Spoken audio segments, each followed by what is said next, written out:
விஜய் டிவில ஒளிபரப்பு செய்யப்படுற சீரியல்கள்ல சிறகடிக்க ஆசை சீரியல் தான் முதன்மையில இருக்கு. இன்னைக்கு எபிசோட்ல ரோகிணி பிளான் பண்ணி ஒவ்வொருத்தரா எல்லாரையும் வீட்டை விட்டு அனுப்பிடுறாங்க. ஆனா முத்து மட்டும் சவாரி இல்லைன்னு வீட்லயே கிறிஷோட விளையாடிட்டு இருக்காரு.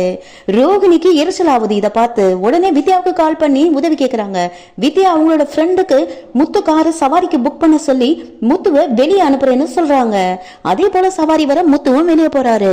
இந்த தருணத்தை பயன்படுத்திக்கிட்ட ரோகிணி அம்மாவை சரமரியா திட்டுறாங்க. சின்ன வயசுல இருந்தே என் வாழ்க்கையை இந்த மாதிரி நாசமாக்கிட்ட அப்படின்னு சொல்லி கத்துறாங்க. அப்போ கிறிஷ் என்னோட பையம்மா, அவனை பாத்துக்கிறதுல எனக்கும் பங்கு இருக்கு. ஆனா என் சூழ்நிலை அவனை என் பிள்ளைன்னு சொல்ல முடியலன்னு அழறாங்க. இதை தூங்கிட்டு இருந்த கிறிஷ் கேட்டுட்டு வந்து, அத்தை நீதான் என் அம்மாவான்னு அம்மானு கூப்பிட்டு அழறா.